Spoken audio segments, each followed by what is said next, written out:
apa kabar Mitra Keling dan seluruh sobat tani dan sobat Biobos, apa kabar? Wah, kembali lagi nih dengan Tanya Pakar episode yang ketiga. Dan masih sama dengan seorang ahli Biobos, yaitu Bapak Roni. Halo, apa kabar Pak Roni? Halo Pak. Tos dulu dong Pak Roni. Ya. Pak Roni langsung aja. Pertanyaannya banyak banget yang masuk. Ini saya boleh nyontek ya Pak Roni ya? Silakan. Yes, pertanyaan ini Pak Roni, bagaimana sih untuk mengetahui tanah pertanian ini masih baik atau sudah terlalu banyak zat kimia agar penggunaan Biobos step 1 dan Biobosnya ini mungkin lebih maksimal? Baik, terima kasih Pak Angga, terima kasih Sobat Tani semua. Saya akan coba jawab ya pertanyaan dari Pak Angga, mungkin pertanyaan dari para Sobat Tani juga semua di beberapa daerah. Memang tanah yang tandus atau tanah yang kurang baik itu yang menjadi kendala Pak selama ini di tanah pertanian kita.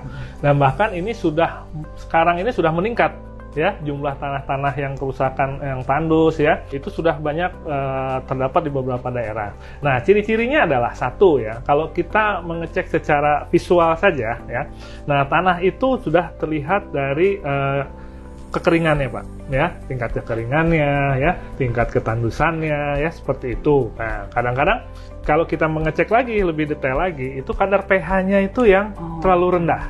Nah, itu tanah yang tidak subur ya. Dari sisi biota tanahnya juga sudah tidak ada ya, kita nyari cacing sudah nggak ada ya, kita nyari biota-biota yang lain dalam tanah juga sudah tidak ada. Nah, itu yang jadi kendala tanah-tanah yang tidak subur. Nah, bagaimana dengan tanah yang subur gitu ya? Tanah yang subur ini yang satu, dia banyak mengandung humus. Humus ya, bahan organik yang masih banyak.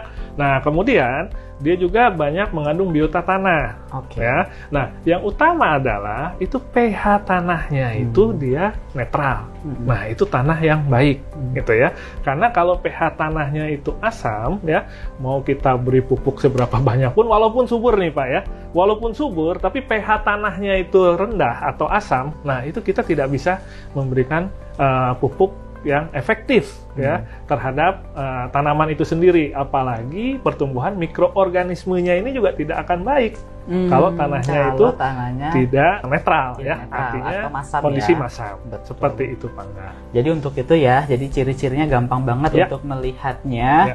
Yang pertama lihat struktur tanahnya kemudian cemaran kondisi pH dari si tanah itu sendiri, dan biota untuk itu biota tanahnya. Nah, untuk itulah buat teman-teman yang ada di rumah, sering cek kondisi tanah, bukan hanya terlihat mungkin hitam saja atau apa saja, tapi cek juga kadar pH tanahnya juga. Untuk itu jangan lupa untuk cek dan gunakan Biobos step 1 dan Biobos. Karena satu hal lagi Pak, boleh banget. Nah, tanah subur itu belum tentu sehat.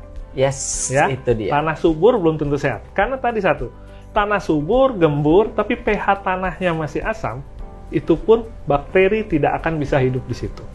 Ya, nah artinya netralkan dulu pH-nya, nah kemudian nanti bakteri akan tumbuh dengan baik. Oke, jadi penting banget ya gunakan step 1 dan Biobos. Oke, terima kasih, sampai jumpa di episode yang selanjutnya.